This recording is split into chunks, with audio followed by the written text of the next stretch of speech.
Titulares. Estados Unidos entregó $3,1 millones en equipos a las Fuerzas Armadas ecuatorianas. Diego Franco fue electo como el nuevo vicealcalde de Manta. Fallo de la Corte sobre consultas ambientales paraliza 176 obras. En San Lorenzo, Esmeraldas, destruyeron 1 hectárea de plantas de coca. Investigan curiosos hallazgos en la penitenciaría del Litoral. Donald Trump es acusado de conspirar para alterar los resultados electorales en 2020. Y en los deportes, 2 futbolistas ecuatorianos tienen nuevos clubes en el viejo continente.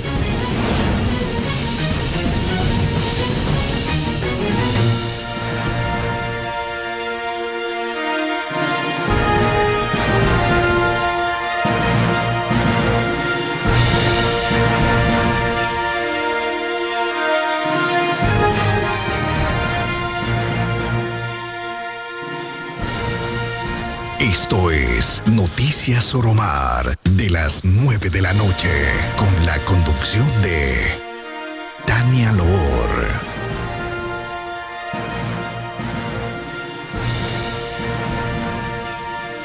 Ecuador, muy buenas noches. Bienvenidos a este espacio informativo. El Consejo Nacional Electoral pide modificar el estado de excepción en Manabí, Los Ríos y Durán para los comicios del 20 de agosto. Con esta información iniciamos Noticias Oromar.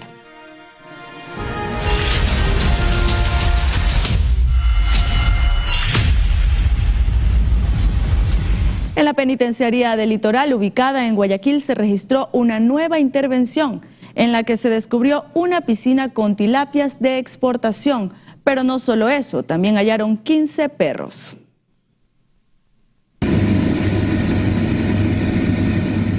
En las imágenes, una panorámica de la conocida penitenciaría.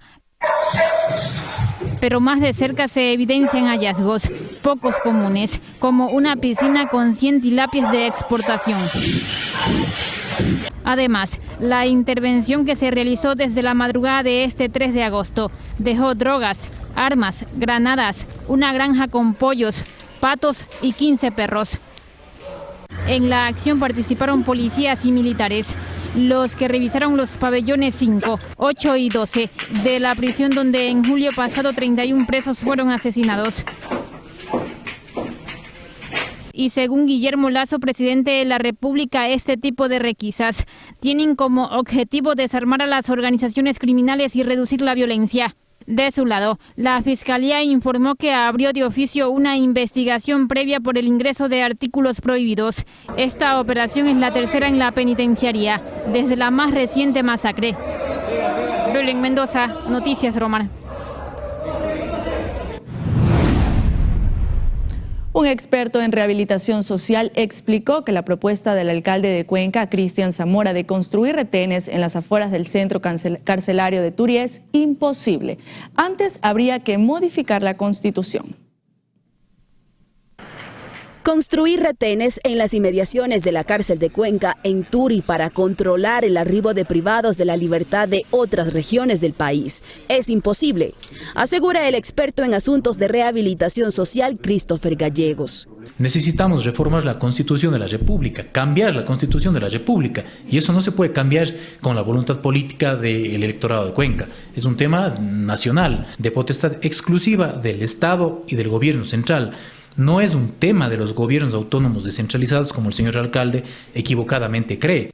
Es decir, lo planteado por el burgomaestre en la capital Azuaya es una tarea propia del gobierno central, por la fuerza y las armas, explica Gallegos. Usted no puede, para que tengan una idea bastante clara, no puede repeler el crimen organizado con la Guardia Ciudadana, por ejemplo. Luego, la alcaldía no cuenta con los insumos y con los recursos para atender sus propios problemas y necesidades, y los de la gente, y mucho menos para sofocar otro tipo de problemas que además son de altísima complejidad. Los problemas a los que hace referencia el exfuncionario de rehabilitación es el registrado en la Feria Libre o también conocido como Mercado El Arenal, donde además del desorden, insalubridad, delincuencia común, alcoholismo, incluso venta de droga, la extorsión está presente. Ese sí es un espacio de competencia del alcalde. Ahí es en donde el alcalde, a través incluso de la dirección de mercados, debe necesariamente retomar el control de la administración de estos espacios. No puedo ofrecer lo que la gente quiere escuchar en el marco de la sensibilidad del problema. Si estamos hablando de seguridad, todos queremos seguridad. Estamos en medio de una crisis de inseguridad que, dicho sea de paso, sin precedentes. Y claro, vengo y como el Salvador o como el Mesías, ofrezco precisamente lo que la gente quiere, aunque no tenga la capacidad real de hacerlo una vez que esté en el cargo. Sin embargo, Zamora por reiteradas veces ha dicho que su intención pronto se cumpliría y que ya contaría con el respaldo de autoridades nacionales. Y la renuncia de Guillermo Rodríguez al frente del Servicio Nacional de Atención a Personas Privadas de la Libertad dejó al ente de control carcelario en zozobra. Algunos expertos consideran que no poner a alguien en el cargo podría traer consecuencias graves. El Servicio Nacional de Atención a Personas Privadas de Libertad, SNAI, se encuentra en acefalía. Esto tras la renuncia de Guillermo Rodríguez a la dirección del ente de control carcelario. El paso al costado de Rodríguez se da luego de la última masacre carcelaria en la penitenciaría del Litoral, donde al menos 31 reos perdieron la vida. Y lo llamativo de todo es que 2 días después de su dimisión, el gobierno aún no anuncia quién será su reemplazo. Si no hay un reemplazo inmediato, pues el problema va a agudizarse mucho más, porque al no tener un direccionamiento desde una cabeza central sobre las políticas y acciones y estrategias de seguridad que se tienen que emplear en el ambiente carcelario, pues eso quedaría a la deriva. Para el experto en seguridad Mario Pazmiño, la renuncia de Guillermo Rodríguez en medio de una declaratoria de emergencia del sistema carcelario tiene una lectura clara. Implica un reconocimiento de que el SNAI no tiene el control sobre los centros carcelarios y ante esa situación pues es mejor dar un paso al costado para que venga otro profesional a hacerse cargo del tema. Lamentablemente es una situación sumamente crítica la que está viviendo los centros carcelarios. Este criterio también lo comparte el experto en seguridad Christopher Gallegos, pero agrega que la renuncia de Rodríguez pudo haber sido motivada y no voluntaria. De alguna forma los comunicados del gobierno, los comunicados del SNAI, fuesen ciertos en cuanto a anuncio de control del sistema, de retomar el control del sistema, no tiene una explicación lógica la salida del director. A mí me da la impresión que el presidente de la República le pidió la renuncia, como siempre se hace, ¿no? Es un ándate, pero te voy a agradecer y quiero que me des un documento formal para poder disimular tu salida. ¿No sorprendería entonces que la ausencia de una cabeza frente al SNAI traiga como consecuencia que el crimen organizado tome más fuerza en las cárceles? Asegura Gallegos. Y frente a esa ausencia de conocimiento, me pongo incluso a pensar que el crimen organizado todavía va a tomar mayor control y protagonismo en el sistema penitenciario ecuatoriano como tal. Y esto es penoso, porque cuando no tenemos una persona que de alguna forma intenta hacerle control o intenta ponerle una barrera al crimen organizado, pues bueno, el crimen organizado tiene libertad para avanzar, para continuar, para seguir con su propósito delictivo. Ya la madrugada de este jueves, nuevos disturbios se registraron en la penitenciaría del Litoral, por lo que policías y militares tuvieron que ingresar una vez más a los pabellones del penal, donde en los últimos días se han decomisado miles de municiones, así como cientos de armas de fuego. El ahora exdirector del SNAI fue posesionado en el cargo el 10 de octubre de 2022.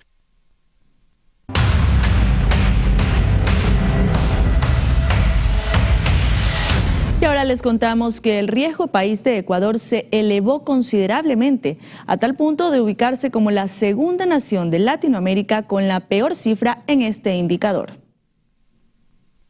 Este 2 de agosto, Ecuador registró 2.018 puntos en el riesgo país, el indicador más alto en 3 años y el peor número en el gobierno de Guillermo Lasso. El incremento fue de 47 puntos en relación al día anterior. Con este número, Ecuador se ubica como la segunda nación de América Latina con el riesgo país más alto, superando incluso a Argentina, que al 2 de agosto reportó 2.011 puntos y que atraviesa una de las peores crisis económicas en 32 años. En primer lugar, en cambio, se encuentra Venezuela con más de 39.000 puntos. El incremento en el riesgo país reflejaría la alta incertidumbre política del Ecuador a puertas de las elecciones presidenciales y legislativas, generando desconfianza sobre la capacidad de pago de la deuda externa. La última vez que el riesgo país de Ecuador registró un puntaje similar fue en septiembre de 2020, cuando llegó a cerrar en 2.852 durante el gobierno de Lenín Moreno. Cabe señalar que los indicadores actuales podrían traer consecuencias en lo que respecta a la inversión extranjera o el acceso al financiamiento internacional.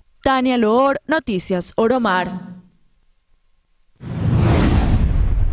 Diego Franco, quien hasta antes de la muerte de Agustín Intriago era concejal alterno de la actual alcaldesa de Manta, Marciana Valdivieso, es el nuevo vicealcalde del Puerto Manavita por votación unánime de todo el Consejo Cantonal. La nominación fue presentada por la concejal Lady García. Franco es ingeniero en ciencias empresariales con un máster en negocios internacionales en la Universidad Espíritu Santo. Además tiene una amplia experiencia empresarial y posee menciones académicas en negocios internacionales, relaciones económicas, dirección y planeación comercial y finanzas.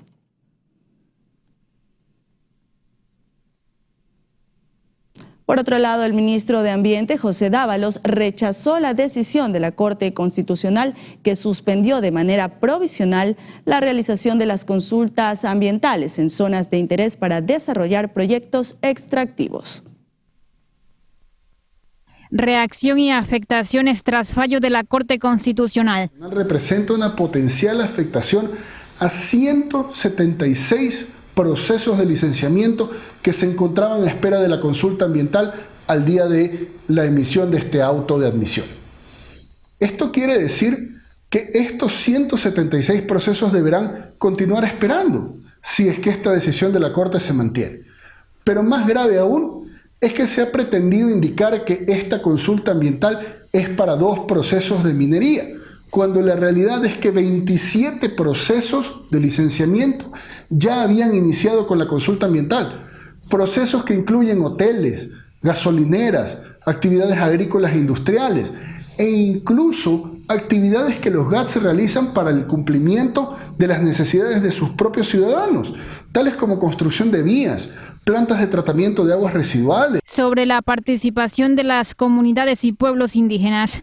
Es necesario recordar que este decreto cumplió, tal y como lo dispuso la Corte Constitucional, con el proceso de consulta prelegislativa, siendo quienes debieron participar en esta consulta, pero decidieron no hacerlo, quienes ahora demandan su inconstitucionalidad. Esto es un claro abuso del derecho, pues esta cartera de Estado dio todas las facilidades para que todas las comunidades del país pudieran participar en la consulta prelegislativa de esta norma reglamentaria de la consulta ambiental. Sin embargo, en su momento se emitieron comunicados indicando que no se iba a hacer y son quienes ahora demandan el no haber sido incluidos. El denominado decreto 754 que se emitió en junio pasado por el presidente Guillermo Lasso. Es la consecuencia del cumplimiento de una sentencia de la Corte Constitucional previa, la sentencia 2218-IN.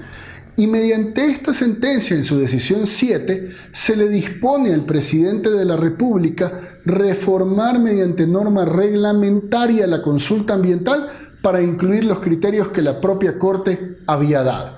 Es decir, mal podría esta Corte pensar en que se ha vulnerado la reserva de ley de los derechos por cumplir un mandato de la propia Corte Constitucional.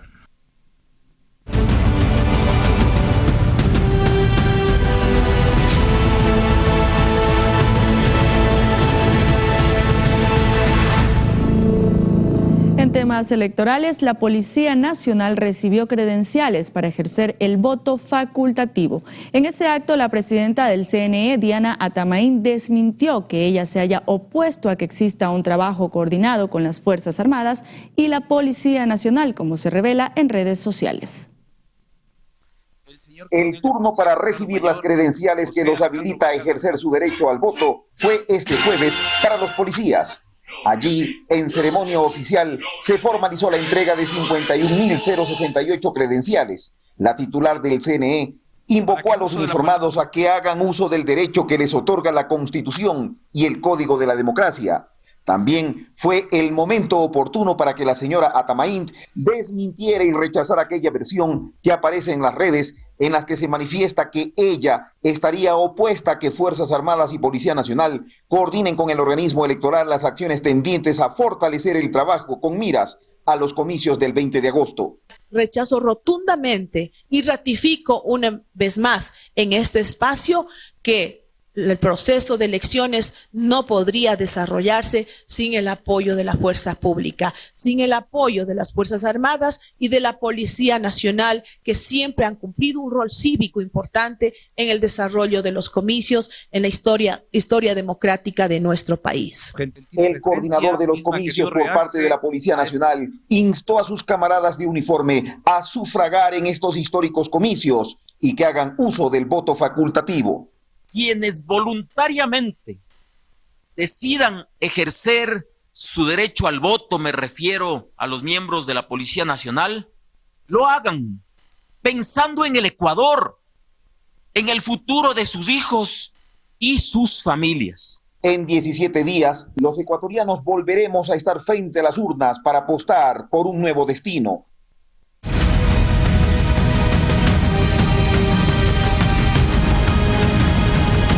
La Embajada de los Estados Unidos en Ecuador entregó 3,1 millones de dólares en equipos a las Fuerzas Armadas durante una visita a la ciudad de El Coca en la provincia de Orellana.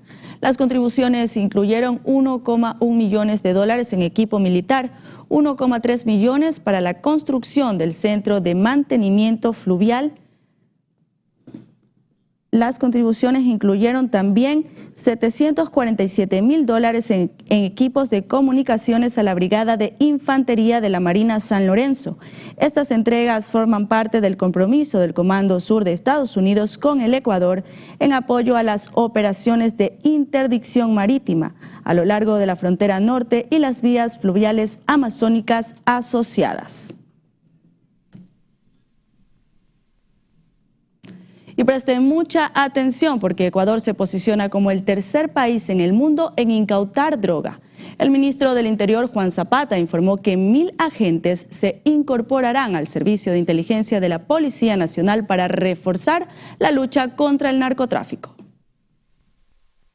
No es un privilegiado sitial el que proyectan las cifras de las acciones tomadas por las fuerzas del orden, pero el ministro las revela para ratificar el compromiso de la Administración Central en el combate al narcotráfico. En lo que va del gobierno nacional, se han incautado 460 toneladas de sustancias estupefacientes y psicotrópicas, lo que da un aproximado de 230 toneladas cada año, resalta Juan Zapata.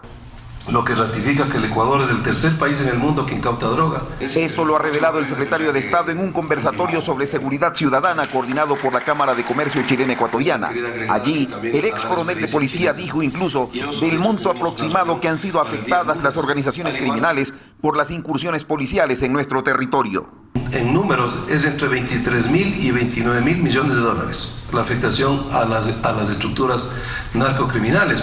En el conversatorio reconoció que el Estado jamás se preparó para elaborar un plan de contención frente a esta crisis producto del accionar de las bandas criminales. Pero no estamos aquí para quejarnos, estamos aquí para enfrentarlos y lo hemos hecho.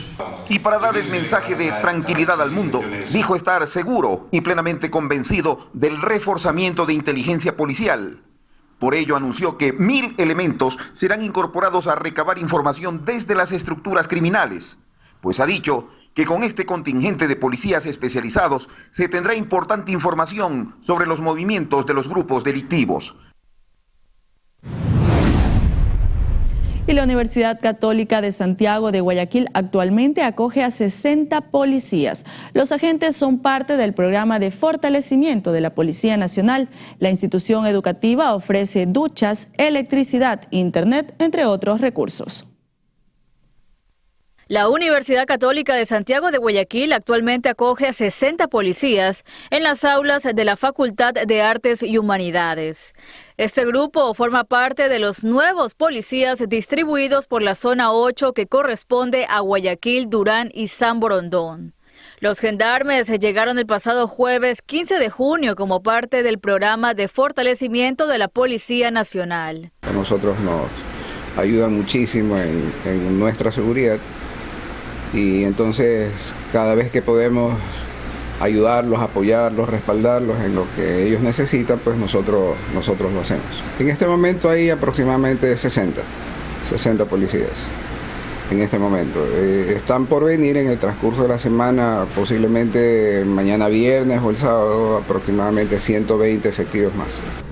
Y parte de los recursos que brinda la Universidad Católica de Santiago de Guayaquil a los 60 miembros de la Policía Nacional que se instalan en la Facultad de Artes y Humanidades son electricidad, baños, wifi y aires acondicionados. Estarían unos 7 meses, pero hay la posibilidad de que el tiempo se extienda, que sea más bien que sea un año. El tema es la crisis de inseguridad que vive Guayaquil. Entonces el gobierno decidió pues traer más policías, y el problema también es que no tenían dónde alojarlos. La Policía Nacional y las Fuerzas Armadas hallaron una plantación de coca en San Lorenzo, Esmeraldas. El sembrío tenía una extensión de 1 hectárea o 1000 arbustos de coca que podrían producir unos 7,3 kilos de droga o 73.000 dosis. Según información de las autoridades, las plantas crecían en 2 invernaderos ubicados en un inmueble de la parroquia 5 de junio. Tras el allanamiento, los uniformados comenzaron a destruir el sembrío y luego a incinerarlo. La acción no dejó detenidos, mientras que en lo que va del año se han decomisado 117 toneladas de droga. Hacemos una pausa comercial, pero aprovecho para invitarlos a visitar nuestra página web www.oromartv.com, un sitio ideal para que nos sintonicen en vivo y reprisen las diversas emisiones de Noticias Oromar. Enseguida volvemos con más noticias. Manténgase en nuestra sintonía.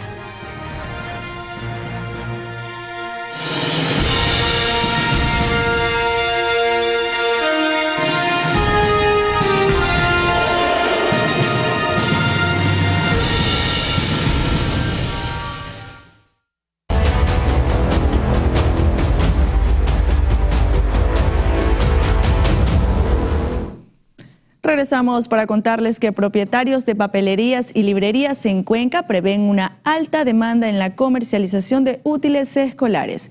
Indican que los costos de los materiales no se han incrementado luego de casi 3 años de inestabilidad escolar por la pandemia.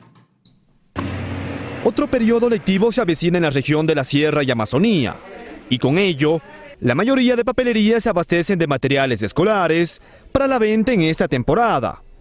A pesar que el flujo de compradores aún es baja, comerciantes y padres de familia ya sienten el trajín común del inicio de clases. Todavía no llegamos al pico más alto, pero ya hay un movimiento mucho más elevado al normal. Entonces ya eso, bueno, viene reflejado con la entrega de listas de útiles con las matrículas de las instituciones educativas, y pues esperamos que en las próximas 2 o 3 semanas haya un movimiento bastante elevado. En el tema de costos, los propietarios manifestaron que se ha mantenido en la mayoría de útiles escolares con relación a los años anteriores. El papel ha bajado bastante el precio y eso influye directamente en todos los productos que contienen papel. Lo que es plásticos también ha bajado los precios, entonces lo que es marcadores, todo lo que se hace con plásticos.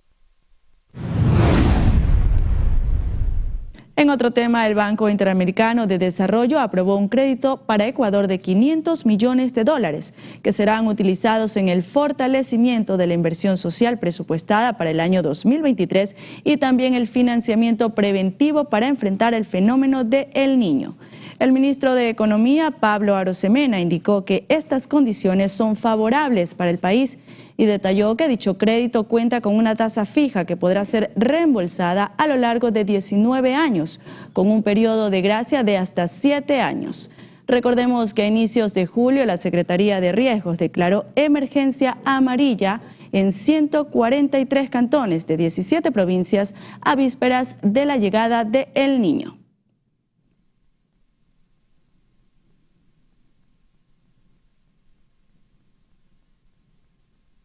Y en temas de salud, según el Ministerio de Salud, el 90% de la población de 1 a 12 años en el país ya fue vacunada contra la poliomielitis, sarampión y rubiola, es decir, 3,4 millones de niños y niñas. Por su parte, delegados de la Organización Panamericana de la Salud y de la Organización Mundial de la Salud anunciaron que en noviembre una comisión regional verificará la cobertura de la inmunización. La campaña de inoculación está en su fase final. la cual consiste en realizar un monitoreo rápido que permitirá verificar la sostenibilidad de la eliminación de las enfermedades antes mencionadas.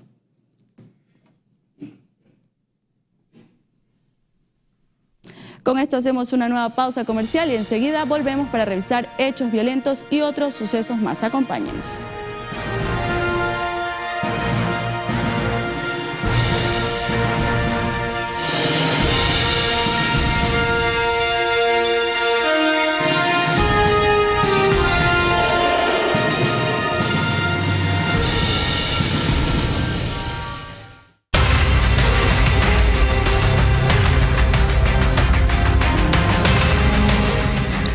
Momento de revisar temas de criminalidad, y es que Miguel Santos Burgos, director de terrenos del municipio de Durán, fue asesinado la tarde de este miércoles cuando salía de su jornada laboral. El crimen ocurrió frente al edificio de la institución. Se conoció que 2 personas que se encontraban cerca de la víctima resultaron heridas y fueron trasladadas hasta una casa de salud. Santos Burgos fue candidato a alcalde de Durán y actualmente trabajaba con Luis Chonillo. Por el momento se desconocen las circunstancias en que se dieron los hechos.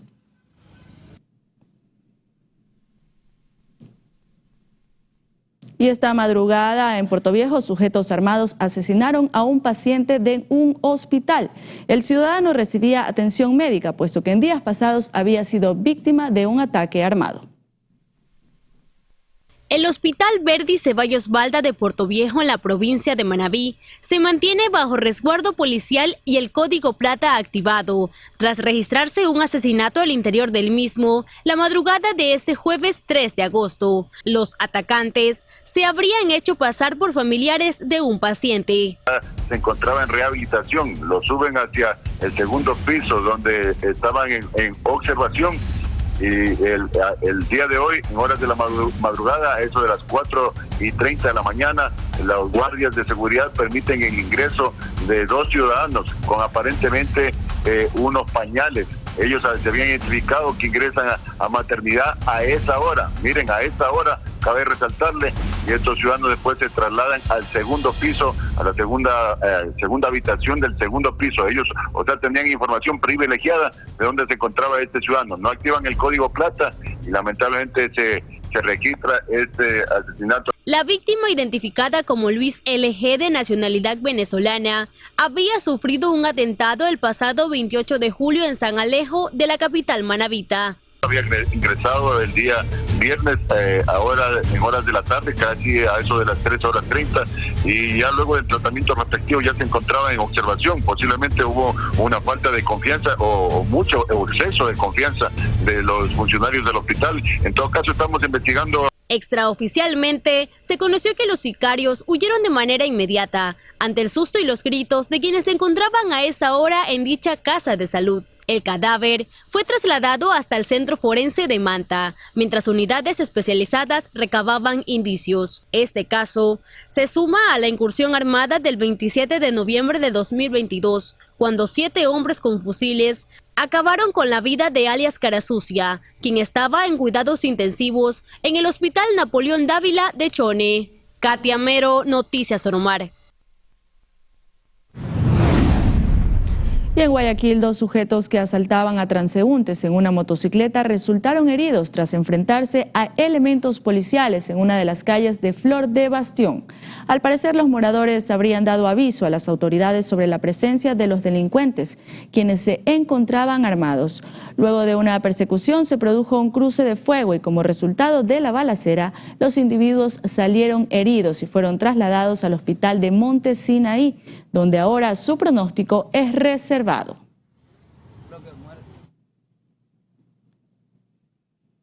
Y en el siguiente resumen repasamos varios hechos delictivos registrados en la urbe porteña en las últimas horas. En uno de los casos, personas que esperaban un transporte escolar fueron desvalijadas.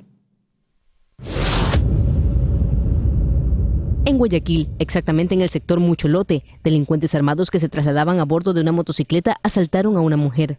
Este hecho ilícito quedó registrado por cámaras de seguridad, en donde es posible apreciar cómo la ciudadana fue amenazada para que entregara su dispositivo móvil. Acto seguido, los individuos se dieron a la fuga con rumbo desconocido. 2 sujetos a bordo de un liviano vehículo y fuertemente armados intentaron asaltar a 2 personas que se encontraban al interior de un vehículo, esto en el sector de la Kennedy Norte. Este hecho ocurrió aproximadamente a las 3 de la tarde y según dan cuenta las imágenes, las víctimas, lejos de quedarse impávidas, aceleraron la marcha del carro. Afortunadamente, los antisociales no realizaron ninguna detonación. Individuos aprovecharon las horas de la madrugada para hacer de las suyas en otro punto de la urbe porteña. Y es que un grupo de ciudadanos que se encontraba esperando el transporte escolar fue asaltado por sujetos que, como ya es habitual, se movilizaban en motocicleta. Este ilícito ocurrió en La Alborada, al norte de la ciudad. En relación al caso, moradores exigen más resguardo policial. María José Pino Argote, Noticias Oromar.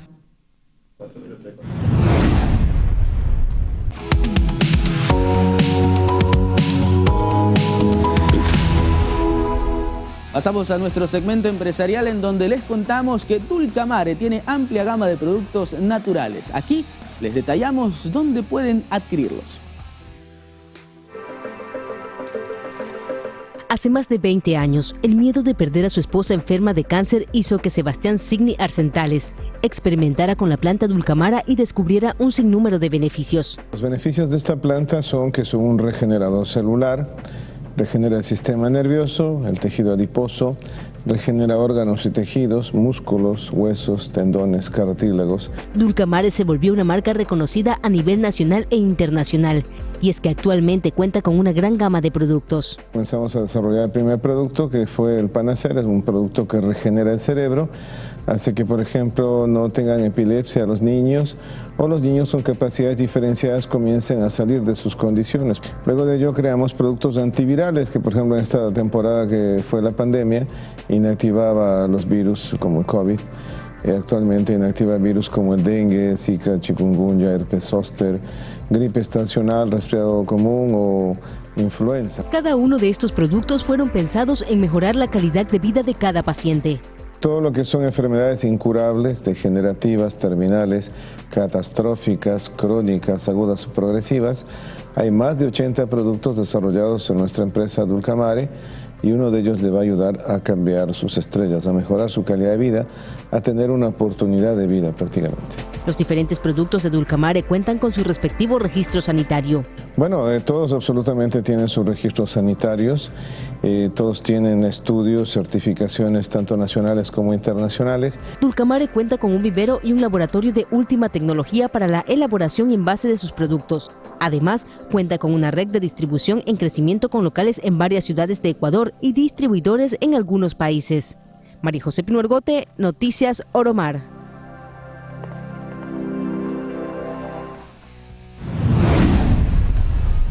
Y es así como llegamos a la parte final de este servicio informativo. El día de mañana se termina la espera, vuelve la Liga Pro y, por supuesto, tendremos los detalles de los horarios y árbitros designados para la primera fecha de la segunda etapa. Así es, Ligner, amigos, aquí nos despedimos. Gracias por su sintonía. Muy buenas noches.